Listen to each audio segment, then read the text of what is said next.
ప్రవీణ్ పగడాల. క్రైస్తవ సమాజంలో ఈ పేరు అందరికీ సుపరిచితం. క్రైస్తవం తరపున ఎన్నో టీవీ షోలలో, డిబేట్లలో పాల్గొన్నాడు. కొన్ని సందర్భాలలో క్రైస్తవ మాఫియాను కూడా ఎదురిస్తూ మాట్లాడాడు. ఎన్నోసార్లు హిందువుల ఆరాధ్య దైవాలపై, హిందూ ఆధ్యాత్మిక గ్రంథాలపై తనకి తోచిన వక్ర భాషలో చెప్పి హిందువుల ఆగ్రహానికి గురయ్యాడు. ఇటీవలే ముస్లిం సామాజిక వర్గానికి అర్జుడైన మహమ్మద్ ప్రవక్తాని గురించి మాట్లాడి ముస్లిం మౌలీలతో, ముస్లిం సమాజంతోనూ బెదిరింపులకు గురయ్యాడు. అలాంటి పాస్టర్ ప్రవీణ్ పగడాల రోడ్డు ప్రమాదంలో మరణించాడు. ఇది ప్రమాదమా లేక హత్య?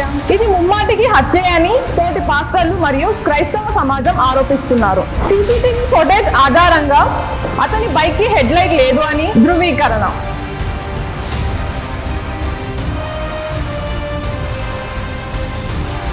బైక్ మీద ఉన్నది ప్రవీణ్ కాదు అని ప్రవీణ్ చెల్లి ఆరోపణ. శవరాజకీయానికి సిద్ధమైన కేఎఫ్ పౌల్ మరియు మతాలను రెచ్చగొట్టేందుకు యత్నిస్తున్న మిగిలిన పాస్టర్లు. ఇది హత్య లేక ప్రమాదమా? ఒకవేళ హత్య అయితే ప్రవీణ్ సన్నిహితంగా ఉండే శత్రువులు ఎవరైనా పథకం ప్రకారం హత్య చేశారా? సేకరించిన వివరాల ప్రకారం ఏం జరిగిందో తెలిపే ప్రయత్నం ఇప్పుడు చేద్దాం. Welcome to Vidra news.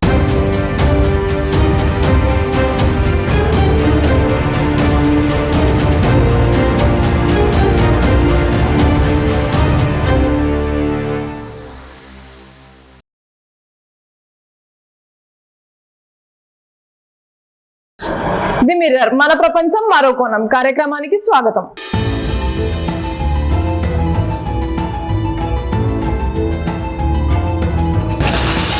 నేను మీ సౌమ్య సురేష్. మార్చి 24న సుమారు రాత్రి 11:30 నిమిషాలకు కొవ్వూరు టోల్ గేట్ ను క్రాస్ చేస్తూ బండిని జిగ్జాగ్ గా నడుపుతూ టోల్ గేట్ పాస్ అయిన ప్రవీణ్ కుమార్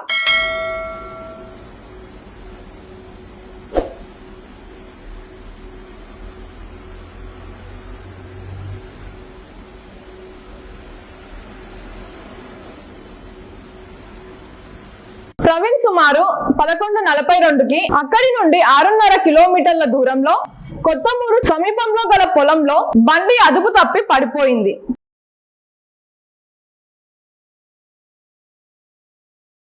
పోలీసులు హైదరాబాద్ కు చెందిన పాస్టర్ పగడాల ప్రవీణ్ కుమార్ మృతదేహాన్ని ప్రభుత్వ జనరల్ ఆసుపత్రిలో సోమవారం రాత్రి 11:42 గంటలకు హైవే పై బైక్ తో జారిపడి మరణించాడు. అతని మోటార్ సైకిల్ సమీపంలోని పొలాల్లోకి దూసుకెళ్లి మరణించినట్టు తెలుస్తోంది. రాజమహేంద్రవరం శివార్లలోని కొంతమూరు సమీపంలో జరిగిన ఈ ప్రమాదానికి సంబంధించిన సీసీటీవీ ఫుటేజ్ ని ఎస్పీడీ నరసింహ కిషోర్ విడుదల చేశారు. విలేకరుల సమావేశంలో నరసింహ కిషోర్ మాట్లాడుతూ బుధవారం పోస్టుమార్టం నిర్వహించిన ప్రభుత్వ జనరల్ ఆసుపత్రిలో ఎగ్జిక్యూటివ్ మెజిస్ట్రేట్ విచారణ పూర్తి చేశారు. ప్రవీణ్ బట్టలు మరియు ఇతర ఆధారాలు విజయవాడలోని ప్రాంతీయ ఫోరెన్సిక్ సైన్స్ లాబొరేటరీకి పంపారు.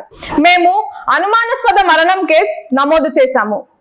కొవ్వూరు డిఎస్పీ దేవకుమార్ నేతృత్వంలో 3 సభ్యులు ప్రత్యేక బృందాన్ని దర్యాప్తు కోసం ఏర్పాటు చేశారు. దర్యాప్తు కొనసాగుతుంది మరియు మరణానికి గల కారణాలపై మేము ఎలాంటి నిర్ధారణకు రాలేదు. ఫోరెన్సిక్ నివేదన కోసం మేము ఎదురు చూస్తున్నాం అని ఎస్పీ అన్నారు. ఇది ఇలా ఉండగా పాస్టర్ మరణంపై వివరణాత్మక విచారణ జరపాలని ముఖ్యమంత్రి ఎన్ చంద్రబాబు నాయుడు, హోంమంత్రి వి అనిత పోలీసులను ఆదేశించారు. అయితే పోస్టుమార్టం నివేదిక ఇంకా రాలేదు. కానీ ముందే ఇది హత్య అని ప్రవీణ్ పగడాల సన్నిహితులైన పాస్టర్లు కొంతమంది ఆరోపిస్తున్నారు. ఇది హత్య అని అనుమానం వ్యక్తం చేయాల్సిన అంశాలు ఏవైనా ఉన్నాయా అంటే, మొదట కొవ్వూరు టోల్ ప్లాజా దగ్గర ఉన్నది ప్రవీణ్ కాదని, ప్రవీణ్ సన్నగా ఉంటాడని, సీసీటీవీలో కనబడిన వ్యక్తికి పొట్ట ఉందని ప్రవీణ్ సోదరి శ్రీదేవి అన్నారు. ఇక మిగిలిన అనుమానాలు: బైక్ హెడ్ లైట్ ఎప్పుడు విరిగింది? కొవ్వూరు టోల్ ప్లాజా దగ్గర కూడా హెడ్ లైట్ విరిగినట్టుగానే ఉంది. బండి అదుపు తప్పి సుమారు 10 అడుగుల లోతులోకి పడితే కరెక్ట్ గా బాడీ మీద సమాంతరంగా ఎలా పడి ఉంటుంది? పైగా బండికి సంబంధించిన పార్ట్లు ఏవి డ్యామేజ్ కాలేదు. క్రైమ్ సీన్ లో బండి పక్కన ఉన్న ఒక కర్ర మీద రక్తపు మరకలు. హెల్మెట్ పెట్టుకున్నా కానీ ముఖం, తల మీద గాయాలు అయ్యాయి. ప్రవీణ్ వేసుకున్న టీషర్ట్ మీద అంటే చెస్ట్ మీద ఎవరో తన్నినట్టు పాదముద్రలు ఉన్నాయి. పైగా బండి మీద ఉన్న బైక్ పెట్రోల్ ట్యాంక్ కి అవతల వైపు రక్తపు మరకలు ఉన్నాయి. ఇవన్నీ పరిగణలోకి తీసుకుంటే ప్రవీణ్ పగడాలని ముందే అక్కడ కొట్టి చంపేసి ఆ తరువాత బైక్ అతని మీద తల నుండి కాళ్ళ వరకు సమాంతరంగా పెట్టారు అని అక్కడికి చేరుకున్న పాస్టర్ల వాదన. ఇదే అదునుగా కొంతమంది పాస్టర్లు అసలు ఏం జరిగిందో అనేది తెలుసుకోకుండా హిందుత్వ వాదుల మీద నిందలు వేశారు. శివశక్తి అధ్యక్షుడు కరుణాకర్ సుగుణం రాధా మనోహర్ దాస్ గారి మీద నిందారోపణలు చేశారు. అలా చేసి మతాల మధ్య చిచ్చులు రాజేసే విధంగా పాస్టర్ అజయ్ బాబు, పాస్టర్ సబ్బేల విజయ్ ప్రసాద్ రెడ్డి మరియు కొందరు అక్కడికి వచ్చిన మీడియాతో మాట్లాడారు. ఒకవేళ ఇది నార్మల్ యాక్సిడెంట్ అయి ఉంటే హత్య జరిగిందని ఆరోపిస్తున్నప్పుడు దానికి వ్యతిరేక కోణంలో కూడా ఆలోచించాలి కదా. మొదట అనుమానించాల్సింది డ్రంక్ అండ్ డ్రైవ్. కాస్త హెవీగా తాగి డ్రైవ్ చేసినప్పుడే వేరే ఏ చోటైనా కింద పడి ఉండవచ్చు. అందుకే హెడ్ లైట్ పగలడం, తలకి దెబ్బ తగలడం వంటివి జరిగి ఉండవచ్చు. అయినా ఆయనకు 3 కార్లు ఉన్నాయన్నారు. అలాంటప్పుడు అంత దూర ప్రయాణం కారులో వెళ్లి ఉండొచ్చుగా. బైక్ లో ఎందుకు వెళ్లడం? ఛాతికి అంటుకున్నది కూడా ఫుట్ ప్రింట్ కాకపోయి ఉండొచ్చు. ఇది వరకు కింద పడ్డప్పుడు ఏదైనా తగిలి ఉండొచ్చు, లేదా వేరే వారితో అయినా తాగిన మైకంలో ఘర్షణ పడి ఉండవచ్చు. బైక్ నడుపుతున్నప్పుడు కారు ఏదైనా హిట్ చేసి ఉండొచ్చు. ఒక రెడ్ కలర్ కార్ యాక్సిడెంట్ అయిన వెంటనే పాస్ అవుతుండడం మనం సీసీటీవీ ఫుటేజ్ లో గమనించవచ్చు. అక్కడ యాక్సిడెంట్ స్పాట్ లో దట్టంగా దుమ్మురేగి పొగ రావడం చూడవచ్చు. అది నిర్దిష్ట వేగంలో బండి నేలను తాకినప్పుడు రోడ్ పక్కన ఉన్న మట్టి లేస్తుంది, అది సహజం. అలా మట్టిలో జారుతూ పక్కన ఉన్న లోయలో పడి ఉండవచ్చు. పడ్డ క్రమంలో దెబ్బలు బలంగా మొహానికి తగిలి ఉండవచ్చు. హాఫ్ హెల్మెట్ అనేది ఎన్నడూ సురక్షితం కాదు. అందుకే దవడలకు మరియు పెదవులకు చాలా దారుణంగా గాయాలు అయ్యాయి. ఇక యాక్సిడెంట్ లో బండి పలానా విధంగా పడాలనేది ఏమీ లేదు. బండి క్రాష్ అయిన వేగం, బండి మీద ఉన్న మనిషి బరువు, అతను చేసే బ్యాలెన్స్, ఎదురయ్యే ఆబ్జెక్ట్స్ అంటే ఇతర వాహనాలు కావచ్చు, డివైడర్లు, పిల్లర్లు కావచ్చు, లేదా ఏదైనా గుంట కూడా అవ్వచ్చు. ఇలా వీటిని బట్టి బండి ఒకలా పడాలి, బండి మరొకలా ఉండాలి అని చెప్పడం కష్టమే. ఏది ఏమైనా ఫోరెన్సిక్ మరియు పోస్ట్ మార్టం నివేదికలు ఇంతవరకు అయితే రాలేదు. అవి వస్తే తప్ప తెలియదు ఇది యాక్సిడెంటా లేక మర్డరా అనేది. అంతేకాని శవం దొరికేసిందని శవం మీద పేలాలు ఏరుకునే వారిలా ప్రవర్తిస్తూ ఇతరులపై అబండాలు వేసేలా మాట్లాడి మిగిలిన మూర్ఖులను ఏమనాలి? అక్కడ జరిగింది ఒక ప్రమాదం, ఒక విషాద సంఘటన. దానిని కూడా అజయ్ బాబు అనేవాడు వాడి పబ్లిసిటీకి వాడుకునేలా ప్రవర్తించాడు. అంటే వాడి మానసిక స్థితి ఎంత హేయమైనదో అర్థమవుతుంది. ఇక కేఏ పౌల్ అయితే 2 అడుగులు ముందుకేసి ఈ ప్రమాదంను హత్యగా చిత్రీకరిస్తూ ఏకంగా ఇందులో ఆంధ్ర డిప్యూటీ సీఎం పవన్ కళ్యాణ్ నే లాగి తను ఇప్పుడు ఒక జోకర్ లా అయిపోయాడు కాబట్టి ఎవరు పట్టించుకోరు. కానీ వెనకాల ఎంత కుటిల బుద్ధి ఉంటే ఇలాంటి శవ రాజకీయాలు చేస్తారు అనేది ఆలోచించుకోవాలి. మరోవైపు మహమ్మద్ ప్రవక్త గురించి వ్యంగ్యంగా ప్రవీణ్ మాట్లాడడంతో ముస్లిం సమాజం నుండి కూడా ప్రవీణ్ కి బెదిరింపులు రావడంతో ఈ విషయమై గతంలో ముస్లిం సమాజానికి వారి ఇమాంలకు బహిరంగ క్షమాపణ చెబుతున్నానని, తనను చంపవద్దు అంటూ సోషల్ మీడియాలో ప్రవీణ్ పోస్ట్ కూడా పెట్టాడు. మొహమ్మద్ గారికి 3 అంటే ఇష్టం. రెండు చెప్తాను, 3 వద్దులేండి, బాగోదు, అది కొంచెం జుగుప్సగా ఉంటుంది. 2 చెప్తాను. ఆయనకు సెంట్ అంటే ఇష్టం, ఆయనకు గోట్ అంటే ఇష్టం. అంటే మేక గొర్రె కాదు, మేక మాంసం అన్న సెంట్ అన్న ఇష్టం ఆయనకు, సుగంధాలు. సెంట్ పోసుకుని వచ్చారు పొద్దున్నే మసీదుకు.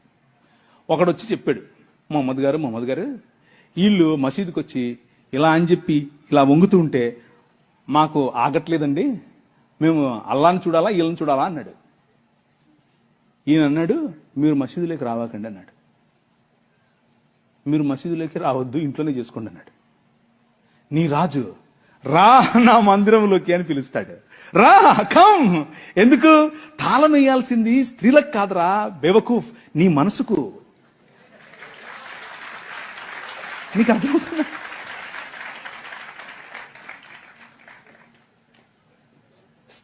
తాళం వేయాల్సింది వాళ్ళు ఏం కట్టుకోవాలి, ఏం తినాలి, ఎలా బతకాలి. నువ్వెవడు రా నువ్వు చెప్పడానికి? ఎవడు నువ్వు?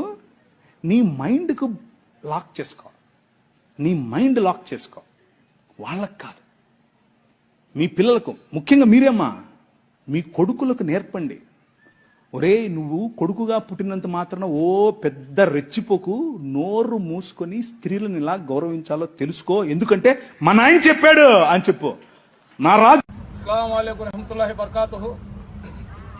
క్రైస్తవ సోదరుడు, క్రైస్తవ ప్రచారకుడు ప్రవీణ్ పగడాల గారు మృతి చెందిన దానికి మా ముస్లిం సమాజం తరఫున వారికి వాళ్ళ కుటుంబానికి ప్రగాఢ సానుభూతి తెలియజేస్తున్నాం. అదేవిధంగా ప్రవీణ్ పగడాల గారి ఆత్మకు శాంతి చేకూర్చాలని చెప్పి ఈరోజు మనం ఇఫ్తియార్ తర్వాత అతని కోసం కూడా దువా చేయడం జరిగింది. గతంలో అతను కొన్ని అనుచిత వ్యాఖ్యలు మొహమ్మద్ ప్రవక్త గురించి చేసినప్పుడు అతనికి మందలిస్తూ క్షమాపణ కోరుతూ వీడియో పెట్టమని చెప్పి మేము కొన్ని వీడియోలు చేయడం జరిగింది. మనం పెట్టిన వీడియోలకు స్పందిస్తూ అతను క్షమాపణ కోరిన తర్వాత ఇస్లాం ధర్మాన్ని అనుసరించి మేమందరం కూడా అతనికి క్షమించి అతని గురించి మేము పట్టించుకోవడం వదిలేసినాం. ఏదైతే రాజమండ్రి దగ్గర ప్రవీణ్ పగడాల గారు అకస్మాత్తుగా మృతి చెందారో దాని మీద రకరకాల ఊహాగానాలు వస్తున్నాయి. దీని మీద పోలీసు వాళ్ళు సమగ్రమైన విచారణ జరిపించాలా.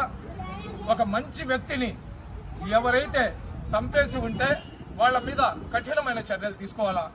అయితే ఊళ్ళో పెళ్లికి కుక్కల హడావుడి అన్నట్లు కొంతమంది అనవసరంగా నా పేరు పెట్టి నన్ను రాద్ధాంతం చేసే ప్రయత్నం చేస్తున్నారు. ఇస్లాం ధర్మంలో ఇస్లాంను అనుసరించే ఏ వ్యక్తులు కూడా ఒక వ్యక్తికి అన్యాయంగా నష్టం కలిగించే పని చెయ్యం.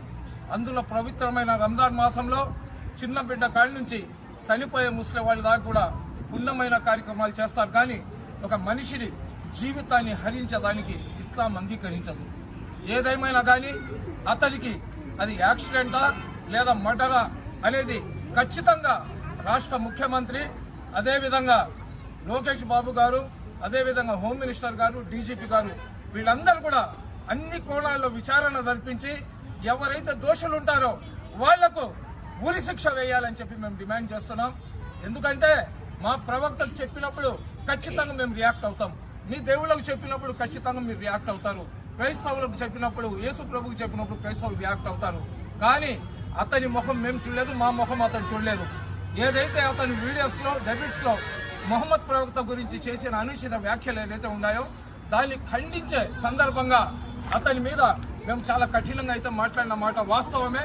ఖచ్చితంగా అతను క్షమాపణ కోరిన తర్వాత అతనికి మేము క్షమించేసి అతని జోలికి మేము వెళ్లకుండా మా పనులు మేము చేసుకుంటున్నాం.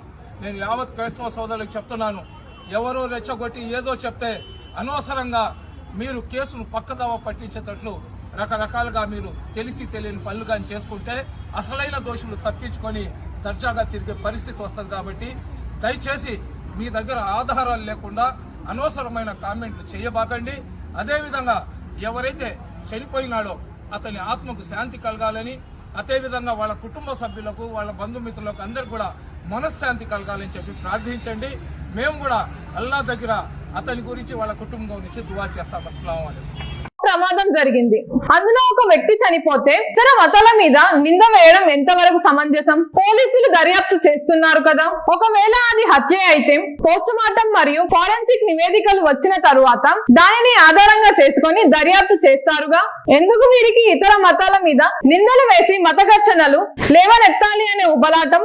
ఒకవేళ హత్య అని తేలితే ముందుగా అనుమానించాల్సింది ఈ పాస్టర్లనే. ప్రవీణ్ పగడాల యాక్టివిటీస్ ఏమిటి, తాను ఎప్పుడు ఎక్కడికి వెళ్తాడు, ఎన్ని రోజులు ఉంటాడు, తన స్కెడ్యూల్ ఏమిటి అనేది క్షుణ్ణంగా తెలిసిన వాడే స్కెచ్ ప్రకారం ప్లాన్ చేసి చంపుతారు. ఇందులో వారి స్వలాభం ఏమిటి అనేది పక్కన పెడితే ఇంత తెలిసిన వాళ్ళు ఒకటి ప్రవీణ్ కి అత్యంత సన్నిహితులు మరియు అక్కడ ఓవర్సీన్ చేసిన అజయ్ బాబు, విపి రెడ్డిల పాస్టర్ బ్యాచ్ కూడా అయి ఉండవచ్చు. మొగుడిని కొట్టి రచ్చకెక్కినన్నట్టుగా, దొంగే అవతలి వాడిని దొంగ దొంగ అన్నట్టుగా వీరే ప్రవీణ్ ని హత్య చేసి ఇతర మతాల మీద ఆరోపణ చేసి తద్వారా శాంతంగా ఉన్న 2 తెలుగు రాష్ట్రాల్లో మత ఘర్షణ లేపి అల్లకల్లోలం చేయాలి అనే రాక్షస బుద్ధితో ఇదంతా చేస్తున్నారా?